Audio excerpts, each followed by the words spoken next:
இந்த வீடியோவில் நாம் சில ப்ராப்ளம்ஸ் அதுக்கான சொல்யூஷன் என்னென்னு பார்ப்போம். What is the numerical aperture of an optical fiber cable with a cladding index of 1.378 and a core index of 1.546? இங்கே கோரோட ரிஃப்ராக்டிவ் இண்டெக்ஸுங்கிறது N1, அது வந்து 1.546ன்னு கொடுத்துருக்காங்க. கிளாடிங்கோட ரிஃப்ராக்டிவ் இண்டெக்ஸ் வந்து N2, அது 1.376ன்னு கொடுத்துருக்காங்க. ஸோ என்ன கொஷினில் கேட்டிருக்காங்கன்னா நியூமெரிக்கல் அபர்ச்சர். நியூமெரிக்கல் அபர்ச்சருக்கான ஃபார்முலா √(n1² - n2²). N1 என்ன கொடுத்துருக்காங்க 1.546 ஹோல் ஸ்கொயர் மைனஸ் N2 வந்து 1.378 ஹோல் ஸ்கொயர். ரெண்டையும் ஸ்கொயர் பண்ணிவிட்டு சப்ட்ராக்ட் பண்ணிவிட்டு நமக்கு வர ஆன்சர் √(0.491). ஸ்கொயர் ரூட் எடுத்தோம்னா 0.70. ஸோ இப்போ இங்கே நியூமெரிக்கல் அபர்ச்சர் NA = 0.70. சப்போஸ் இந்த ப்ராப்ளமில் நியூமெரிக்கல் அபர்ச்சர் கொடுத்து N1 கேட்டாலும் நம்மளால் போட முடியும், N2 கேட்டாலும் போட முடியும். ஓகேவா? ஸோ இது ஃபார்முலா இதுதான், நியூமெரிக்கல் அபர்ச்சருக்கான ஃபார்முலா இதுதான். Next problem, calculate numerical aperture, acceptance angle and critical angle of a fiber having core refractive index 1.50 and cladding refractive index 1.45. நமக்குமே எப்போவுமே N1 greater than N2 தான். ஸோ அப்போ கோரோட ரிஃப்ளாக்டிவ் இண்டெக்ஸ் வந்து எப்போயுமே அதிகமாக தான் இருக்கணும். ஸோ N1 என்ன கொடுத்துருக்காங்க 1.50, கிளாடிங் N2 = 1.45. நியூமெரிக்கல் அபர்ச்சருக்கான ஃபார்முலா என்ன? Numerical aperture √(n1² - n2²). So N1ஓட வேல்யூ N2ஓட வேல்யூ ரெண்டையும் நம்ம சப்ஸ்டியூட் பண்ணுறோம். அதை ஸ்கொயர் பண்ணி சப்ட்ராக்ட் பண்ணோம்னா √0.15. ஸோ அந்த ஸ்கொயர் ரூட் எடுத்தோம்னா நமக்கு வர ஆன்சர் 0.39. ஸோ நியூமெரிக்கல் அபர்ச்சர் என்ன வருதுன்னு நமக்கு 0.39.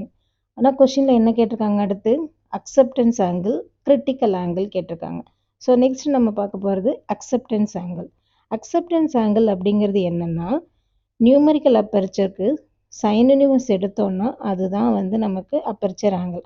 அதாவது sin θ0 = in நியூமெரிக்கல் அபர்ச்சர். இதில் θ0 வேணும் அப்படின்னா நமக்கு என்ன பண்ணுவோம், சைன் அங்கே போகும்போது யூனிவர்ஸாக மாறும். So sine inverse numerical aperture. Numerical aperture என்ன கண்டுபிடிச்சிருக்கோம் 0.39. அப்போது சைன் யூனிவர்ஸ் 0.39. இது வந்து அக்செப்டன்ஸ் ஆங்கிள். ஸோ இப்போ சைன் யூனிவர்ஸ் எடுத்தோம் அப்படின்னா நமக்கு கிடைக்கிறது θ0 = 22 degree 35 minutes.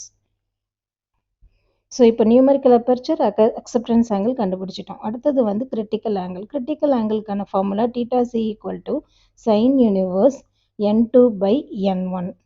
sin universe N2 என்ன இருக்குது 1.45 டிவைடட் பை N1 என்ன இருக்குது 1.50. ஸோ ரெண்டையும் டிவைட் பண்ணி அதுக்கு சைன் யூனிவர்ஸ் எடுத்தோம் அப்படின்னா critical angle θc = 75 degree 12 minutes. இப்போ ஒரே கொஷினில் numerical aperture, acceptance angle, critical angle கேட்டிருக்காங்க. ஓகேவா? ஃபார்முலா தெரிஞ்சதை நம்ம கரெக்டாக சப்ஸ்டியூட் பண்ணிடலாம். Next problem, optical power of 1 milliwatt is launched into an optical fiber of length 100 km. If the power emerging from the other end is 0.3 milliwatt, calculate the fiber attenuation. Attenuation அப்படிங்கிறது loss இன் எனர்ஜின்னு சொல்லியிருக்கிறோம். அப்போ வந்து இங்கே என்ன கேட்டிருக்காங்க, ஃபைபரில் இருக்கக்கூடிய attenuation. So இதுக்கான formula நமக்கு தெரியும், loss in energy or attenuation A = 10/L log P input divided by P output. இங்கே L எவ்வளோ கொடுத்துருக்காங்க, லென்த்து 100 கிலோமீட்டர், P இன்புட் வந்து 1 milliwatt, P அவுட்புட் வந்து 0.3 milliwatt. ஸோ 10/L எவ்வளோ 100 log 10, P in வந்து 1 டிவைடட் பை P அவுட் வந்து 0.3.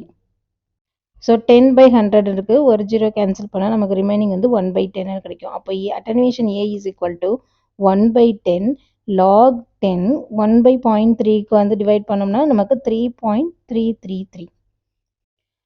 So attenuation கேட்டாங்கன்னா நமக்கு வந்து இதுக்கு மேலே இதை வந்து நம்ம பண்ண வேண்டாம், இதை அப்படியே விட்டுடலாம். ஓகேவா? அட்டனுவேஷன் வந்து A = 1/10 log 10 3.33. ஓகேவா?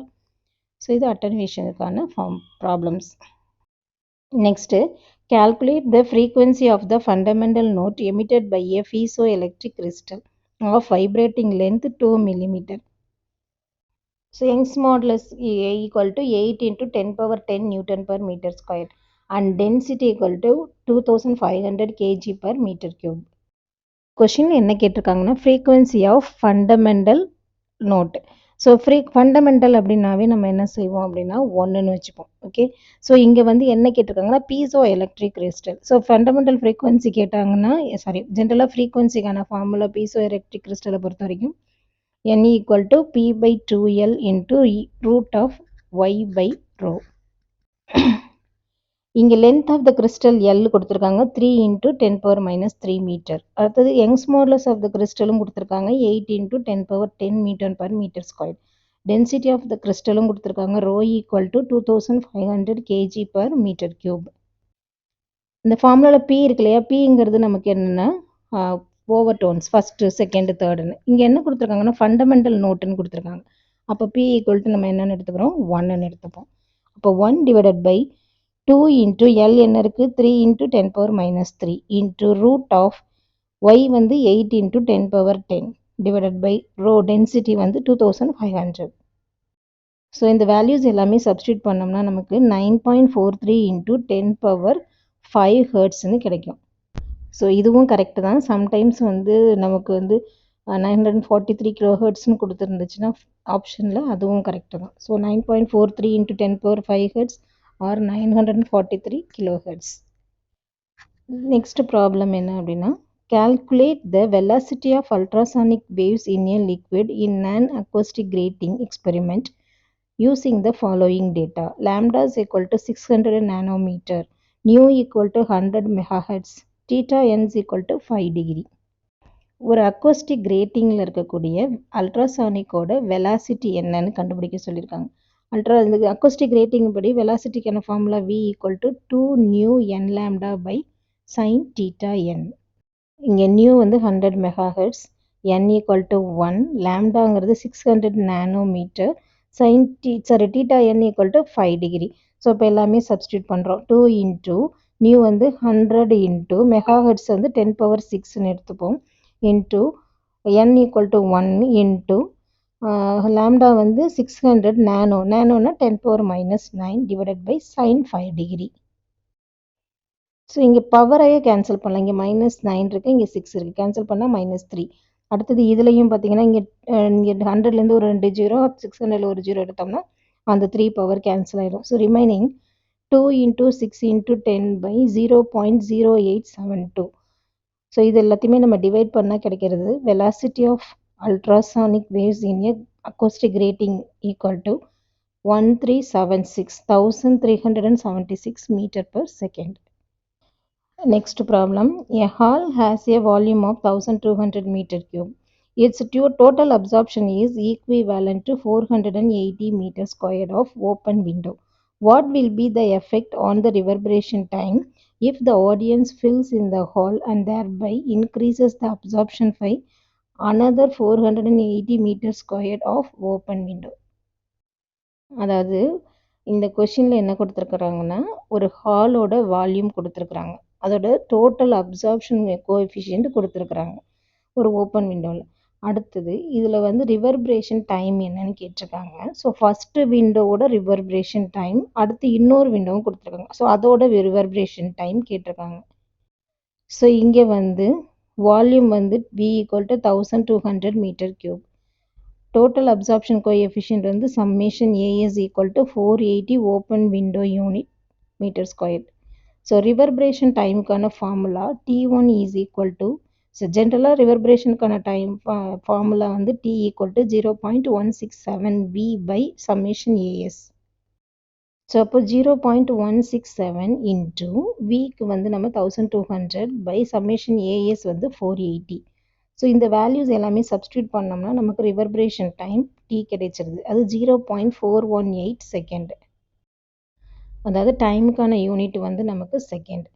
Next absorption increase by another 480 metre squared open window, இன்னொரு 480 இருக்குது.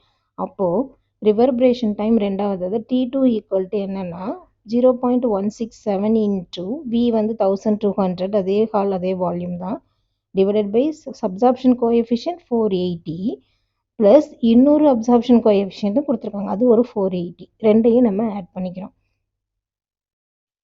ஸோ இந்த வேல்யூஸ் எல்லாமே சப்ஸ்டியூட் பண்ணோம் அப்படின்னா நமக்கு செகண்டுக்கு கிடைச்சிரும். ஸோ அப்போ T2 is equal to 0.209 seconds 0.209 seconds.